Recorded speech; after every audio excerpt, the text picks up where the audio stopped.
آپ کی آمد کا بہت شکریہ۔ سب سے پہلے تو میں آپ کے توسط سے پوری قوم کو چیئرمین پی ٹی آئی کے اپیل کے حوالے سے اپڈیٹ کرنا چاہوں گا۔ توشہ خانہ کیس میں آج اپیل کی سماعت ہوئی۔ ڈویژن بینچ نے چیف جسٹس اسلام آباد ہائی کورٹ کی سربراہی میں سماعت کی۔ ہم نے اور خان صاحب کی جو توشہ خانے میں لیگل ٹیم ہے، جس میں خواجہ عارض صاحب ہیں، اور آج اپیل میں سردار لطیف کوسہ صاحب بھی تشریف لائے تھے، بابر اعوان صاحب بھی تھے، گزارشات کی اور عدالت سے التجا کی کہ خان صاحب کی جو سینٹنس ہیں وہ 426 ضابطۂ فوجداری کے تحت سسپینڈ کی جائے۔ عدالت نے جو ہیں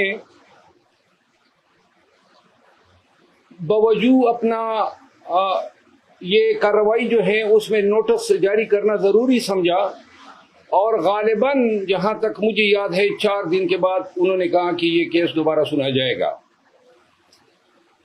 چونکہ پاکستان میں قانون جو ہیں شارٹ سینٹنسز جو 3 سال سے لے کے 5 سال اور دوسری کیٹیگری ہے 5 سے 7 سال تک، جو 3 سے 5 سال ہوتے ہیں وہ آرڈینریلی عموماً پہلی پیشی پہ سسپینڈ ہو جاتے ہیں۔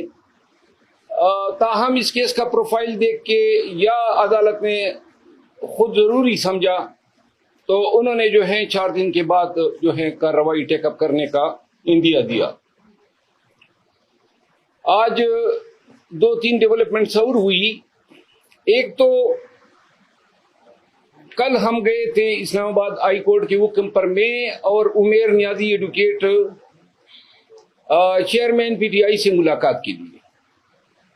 چیف جسٹس اسلام آباد ہائی کورٹ عامر فاروق صاحب نے تحریری حکم نامہ جاری کیا جس میں میرا نام تھا، عمیر نیازی صاحب کا نام تھا، میری ریٹ پٹیشن تھی جس میں انہوں نے ڈائریکشن دی کہ ان کی چیئرمین پی ٹی آئی کے ساتھ ملاقات کرائی جائے۔